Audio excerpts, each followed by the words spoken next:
आज के व्याख्यान में आप सभी विद्यार्थियों का स्वागत। आज हम सेनापति द्वारा रचित ऋतु वर्णन के अंतर्गत आए कवित और श्रृंगार वर्णन के अंतर्गत आए कवित दोनों की ही व्याख्या का अध्ययन करेंगे। सेनापति के श्रृंगार वर्णन के बारे में तो हम पहले बात कर चुके हैं। आज हम उनके ऋतु वर्णन अर्थात उनका प्रकृति वर्णन है उसके बारे में हम बात करेंगे। हिंदी साहित्य में प्रकृति चित्रण तथा ऋतु वर्णन की परंपरा संस्कृत साहित्य से विरासत में मिली है। संस्कृत साहित्य में अधिकांश रूप से प्रकृति वर्णन उद्दीपन विभाव के रूप में चित्रित किया गया है, लेकिन हिंदी साहित्य में भी प्रकृति को आलंबन रूप में कम और उद्दीपन रूप में अधिक चित्रित किया है। रीतिकाल में तो नायक नायिका भेद, उनके श्रृंगार विलास, हाव भाव व मनोदशाओं का चित्रण करने में प्रत्येक कवि ने अपनी प्रतिभा का परिचय दिया है। इस कारण सभी ने ऋतु वर्णन तथा प्रकृति चित्रण के दृश्यों को उद्दीपन सामग्री के रूप में अपनाया है और नायक नायिकाओं के मनोभावों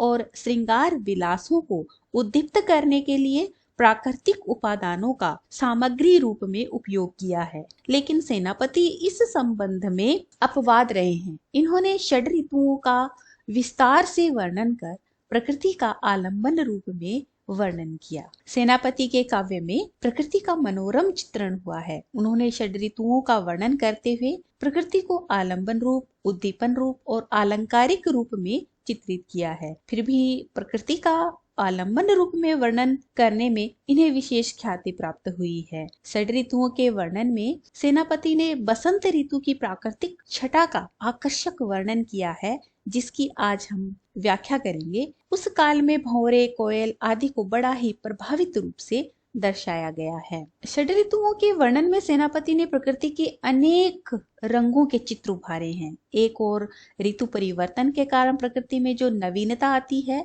उससे सभी प्राणी आनंदित होते हैं, परंतु साथ ही उससे कुछ कष्ट भी उठाने पड़ते हैं। इसी तरह के भावों की अभिव्यक्ति के लिए सेनापति ने रीतिकाल चमत्कार प्रदर्शन की प्रवृत्ति नहीं अपनाई तथा सीधे सरल चित्रण द्वारा मार्मिकता को व्यक्त किया है। ग्रीष्मकाल का सीधा, सरल एवं मार्मिक चित्रण इनके द्वारा किया गया है और हेमंत एवं शिशिर ऋतुओं का भी बड़ा ही सुंदर चित्रण किया गया है। रीतिकाल एवं उससे पूर्व भक्ति काल में प्रकृति को उद्दीपन रूप में चित्रित करने की परंपरा चली आ रही है, लेकिन सेनापति ने उद्दीपन रूप में प्रकृति का चित्रण कम ही किया है। फिर भी उनके ऋतु वर्णनों में उद्दीपन विभाव की तीव्रता दर्शनीय है। इसके अतिरिक्त प्रकृति के आंचल में विहार करते हुए सेनापति की दृष्टि सूक्ष्म वस्तुओं की ओर आकर्षित हुए बिना नहीं रही है। क्वार की वर्षा का वर्णन बड़ा ही अद्भुत किया है। कवि सेनापति का प्रकृति से पूर्ण अनुराग है और उसकी सूक्ष्म निरीक्षण शक्ति से कोई बात नहीं छूट पाई है और कवि साहित्यिक परंपरा के बंधन से मुक्त होकर कुछ कदम आगे बढ़ गया है। साहित्यिक परंपरा के साथ ही साथ कवि के प्रकृति वर्णन में तत्कालीन सामाजिक परिस्थितियों का भी प्रभाव हमें देखने को मिल जाता है और यह तो सर्वविदित ही है कि रीतिकाल के प्राय सभी कवि राजप्रासादों की कृपा पर ही आश्रित रहते थे।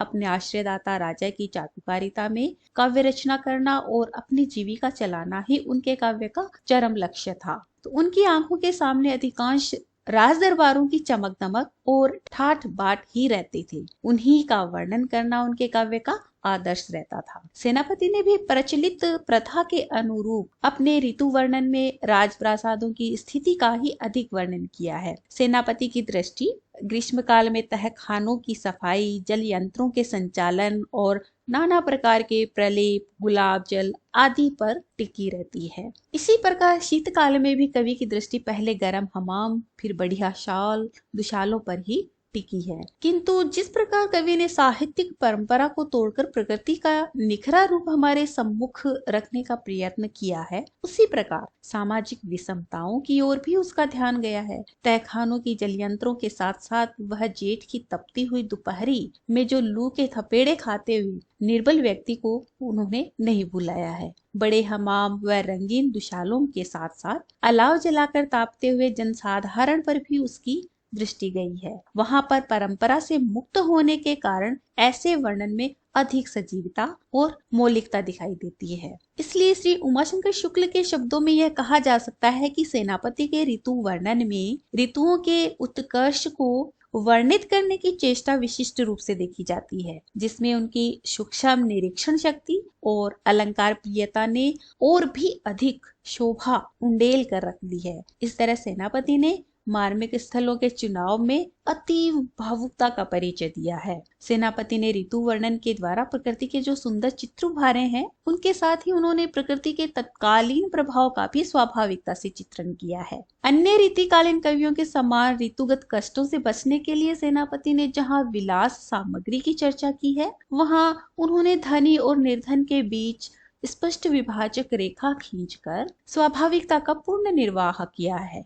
ऋतु वर्णन के नाम पर श्रृंगारिक चित्र प्रस्तुत करने की परंपरा को सेनापति ने नहीं अपनाया। उन्होंने तो ऋतु वर्णन में प्रकृति को अथवा ऋतु सौंदर्य को आलंबन रूप में ही अपनाया है। इस प्रकार सेनापति का ऋतु वर्णन स्वाभाविक एवं यथा तथ्य के आग्रह के कारण ऋतु अनुसार है। सेनापति के काव्य में प्रकृति स्वयं आलंबन बनकर पाठक को भावानुभूति से आगे रस दशा तक ले जाती है। आधुनिक आलोचक प्रकृति रस की सामग्री सेनापति के काव्य में ही खोज सकते हैं। उनके भाव पक्ष में कोमल भावों की प्रधानता है, कठोर रूपों का अपेक्षाकृत अभाव है। सेनापति की काल्पनिक उड़ानों में काव्य की स्वाभाविकता का ध्यान रखा गया है। रीतिकालीन ऋतु काव्य पर सेनापति के ऋतु काव्य का प्रभाव अनेक रूपों में पड़ा है, लेकिन सेनापति के ऋतु वर्णन के प्रभाव का क्षेत्र व्यापक नहीं है। इसका कारण यह है कि रीतिकालीन राजनीतिक दृष्टि से यह पतन का युग था। कविगण उन राजाओं की विलासिता की संतुष्टि के लिए इंद्रिय सुख भोग की सामग्री प्रस्तुत करने पर अधिक ध्यान देते थे। इसलिए ऋतुओं का वर्णन करते समय ऋतु के अनुकूल प्रसाधनों को लिखने वाले कवियों को सेनापति से क्या लेना था। राजाओं के मानसिक स्तर का ध्यान रखना भी तो अपेक्षित था। प्राकृतिक सौंदर्य प्रत्येक व्यक्ति को हर स्थिति में प्रभावित नहीं कर पाता है, तो यही कारण है कि अधिकांश रीतिकालीन कवियों में शुद्ध प्रेम का अभाव है। इस संदर्भ में हम पद्मलाल पुन्नालाल बख्शी के शब्दों में हम कह सकते हैं कि प्रकृति के संपर्क में आते ही सभी लोगों के हृदय में आनंद की अनुभूति होती है, परंतु यह बात सच है कि उसके लिए मानसिक स्थिति भी चाहिए। संगीत को समझने के लिए जैसे एक विशेष समझ की जरूरत है, उसी तरह इस सौंदर्य की अनुभूति के लिए एक विशेष ज्ञान की आवश्यकता होती है। रीतिकाल श्रृंगार का युग था। इस युग के कवियों ने रमणी के भावोच्छ्वास में ऋतुओं की सार्थकता समझी है। जिन कवियों ने सेनापति की परंपरा का निर्वाह किया है, उनकी संख्या एकदम सीमित है। सेनापति आलंबन रूप में ऋतु वर्णन करने की इच्छा लेकर लिखने बैठे थे, लेकिन परंपरा का ध्यान रखकर एवं परिस्थितियों से बाध्य होकर उन्होंने उन सभी प्रवृत्तियों को अपने काव्य में स्थान दिया है, जिनको आगे चलकर रीतिकालीन कवियों से बहुत सम्मान मिला है। आलंबन रूप में उनका प्रकृति वर्णन एकदम बेजोड़ है। आज हम सबसे पहले श्रृंगार वर्णन के अंतर्गत आए कवित की व्याख्या करेंगे, जो इस प्रकार है। मानहु प्रबाल ऐसे ओठ लाल लाल, भुज कंचन मृणाल तन चंपक की माल है।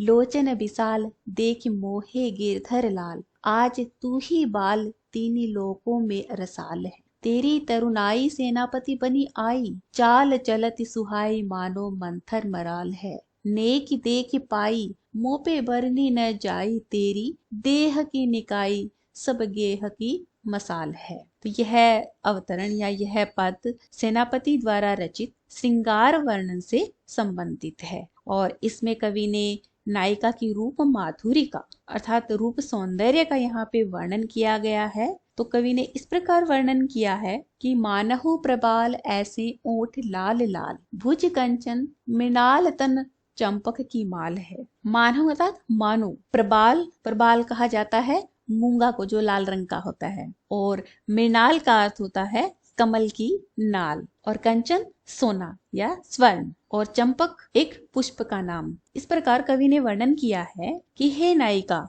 कि तेरे जो होंठ हैं वो मूंगे के समान बहुत ही लाल लाल हैं, अर्थात मूंगे के समान लाल हैं, और तेरी जो भुजाएं हैं वो मानो स्वर्ण के कमल की नाल की भांति दिखाई दे रही है, अर्थात स्वर्णिम कमल नाल की भांति तुम्हारी भुजाएं सुंदर हैं। तन चंपक की माल है, और कि जो तुम्हारा जो शरीर है कि वह चंपा के फूलों की माला के समान सुंदर है। तो इस प्रकार कवि आगे कहते हैं, लोचन विशाल, लोचन अर्थात नेत्रिया आंखें, कि हे नायिका तुम्हारी जो आंखें हैं वे बड़ी ही विशाल हैं, अर्थात तुम्हारी आंखें बड़ी बड़ी हैं, बड़े बड़े नेत्र हैं। देख मोहे गिरधर लाल, अर्थात कि तुम्हारी इन बड़ी बड़ी आंखों को देखकर प्रिय कृष्ण है वो बड़े ही मोहित हो जाते हैं। आज तू ही बाल तीनी लोकों में रसाल है। तो इसलिए कि हे बाले, कि तुम ही तीनों लोकों में आनंद का एक पुंज हो, अर्थात कि तुम तीनों लोकों में सबसे सुंदर आनंद से परिपूर्ण हो। तेरी तरुणाई सेनापति बनी आई, चाल चलती सुहाई मानो मंथर मराल है। तरुणाई का अर्थ है यौवनता, और मंथर अर्थात धीमे धीमे धीरे धीरे, और मराल कहते हैं हंस को, अर्थात हंसिनी। तो यहाँ पे कवि ने इस प्रकार वर्णन किया है कि हे नव यौवना, हे नायिका, कि तुम इस तरह से चलती हो कि जैसे मंद मंद गति से, मंथर का अर्थ धीरे धीरे, कि मंथर अर्थात धीमी गति से जिस प्रकार से मराल अर्थात हंसिनी चाल चलती है, कि उसी तरह से तुम्हारी उस हंसिनी की तरह से धीमे धीमे चलते हुए जो तुम्हारी चाल है, तुम्हारी जो गति है, वो बहुत ही सुंदर अर्थात सुशोभित हो रही है। नेक देख पाई मोपे बरनी न जाई, नेक अर्थात कम, थोड़ी, कि मैंने तो तुम्हें थोड़ा ही देखा है, अर्थात कि मैंने तुम्हारे सौंदर्य को तो कम ही देखा है, थोड़ा ही देखा है। मोपे बरनी न जाई, बरनी अर्थात बखान करना, वर्णन करना, कि फिर भी मैंने तुम्हारी सुंदरता को कम देखा है, फिर भी कि मुझसे तुम्हारी सुंदरता का वर्णन नहीं किया जा रहा है, अर्थात मैं तुम्हारी सुंदरता का वर्णन नहीं कर सकता हूँ। तेरी देह की निकाय सब गेह की मसाल है। निकाय का अर्थ है सुंदरता, और मसाल अर्थात मशाल, गेह का अर्थ है घर। तो कवि ने इस प्रकार वर्णन किया है कि तुम्हारा जो सौंदर्य है कि वह इतना सुंदर है कि मैं उसका वर्णन ही नहीं कर सकता हूँ। मसाल अर्थात मशाल, एक जो प्रकाश का पुंज होता है, कि तुम्हारा यह सौंदर्य तो प्रकाश पुंज की तरह, एक जलती हुई मशाल की तरह है, कि जो किसी भी अंधियारे घर को प्रकाशित कर सकता है, अर्थात कि जिससे घर का,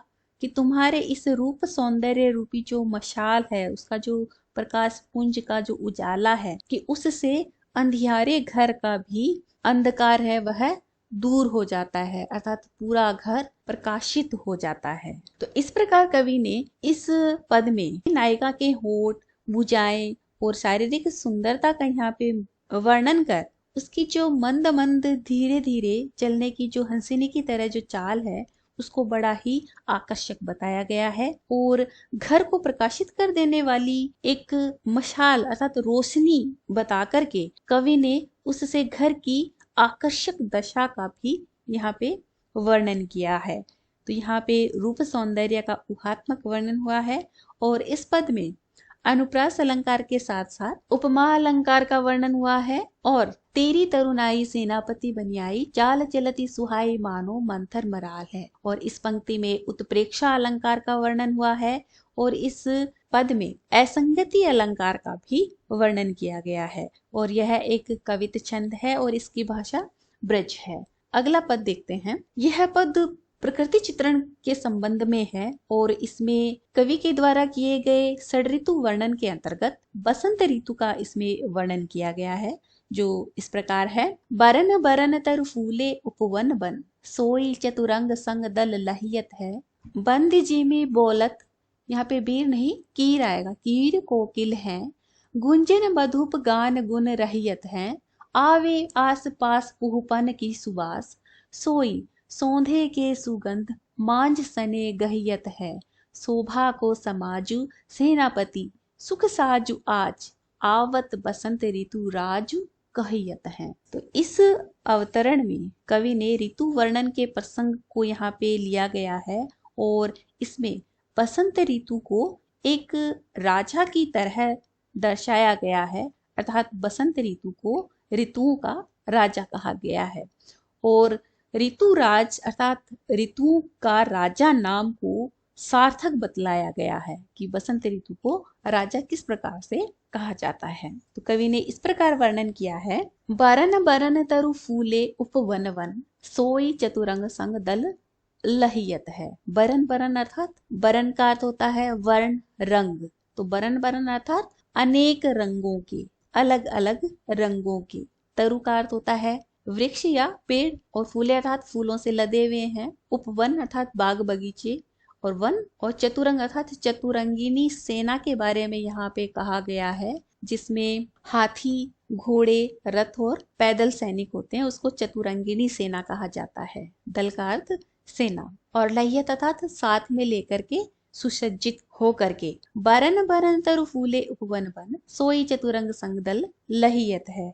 तो कवि ने इस प्रकार वर्णन किया है बसंत ऋतु का कि बसंत ऋतु के अंतर्गत वनों में और बाग बगीचों में अनेक रंगों के अर्थात अनेक प्रकार के फूलों से फूले हुए पेड़ ही उस बसंत रूपी राजा की चतुरंगिणी सेना के रूप में सुशोभित हैं। अर्थात कि ये जितने भी चारों ओर बाग बगीचे और वन हैं, उनमें फूलों से अर्थात अनेक रंगों के पुष्पों से लदे हुए जो वृक्ष हैं, मानो वे उस बसंत रूपी राजा की चतुरंगिणी सेना है। और उस चतुरंगिणी सेना को बसंत ऋतु जब आती है तो ऐसे लगता है कि मानो वह राजा की तरह इन चतुरंगिणी सेना को लेकर के सुसज्जित होकर के आ रहे हैं। बंदी जी में बोलत कीर कोकिल हैं, गुंजन मधुप गान गुण रहियत है। बंदी, यहाँ पे बंदी शब्द का अर्थ ये होगा कि राजाओं का जो यशगान या गुणगान किया करते थे, उन लोगों को बंदी कहा जाता था। यहाँ पे कीर का अर्थ है तोता, और कोकिल का अर्थ है कोयल, और गुंजन का अर्थ गुंजार करना, मधुप का अर्थ है भौरा। तो कवि ने इस प्रकार वर्णन किया है कि बसंत ऋतु में जो वृक्षों पे बैठे हुए तोते और कोयल हैं, वे मधुर स्वर में कूकती रहती है। तो ऐसे लगता है कि मानो वे बंदीजनों की भांति अर्थात बंदीजनों के समान राजा की कीर्ति या राजा के यश की अर्थात की वीरदावली को गा रही हैं। और गुंजन मधुप गान गुण रहियत है,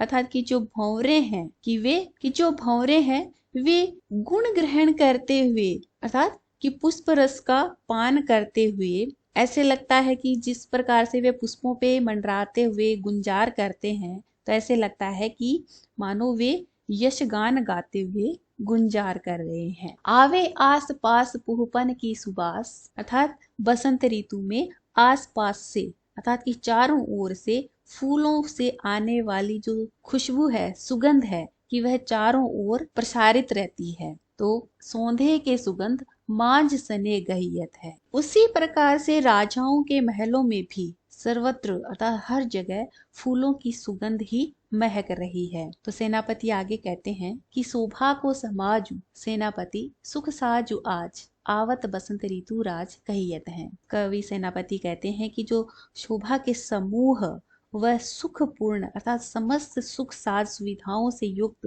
तथा सुंदर साज सज्जा से सुसज्जित होकर के ऋतु राज बसंत एक राजा के समान अर्थात एक राजा की भांति आ रहा है। तो इस प्रकार सेनापति कवि ने बसंत ऋतु का वर्णन करते हुए बसंत ऋतु को एक राजा के समान यहाँ पे वर्णित किया है। तो प्रकृति एवं ऋतु वर्णन की नवीन कल्पना का हमें यहाँ पे दर्शन होता है। पूरे छंद में कवि के कल्पना कौशल और अलंकार विधान का हमें दर्शन हो रहा है।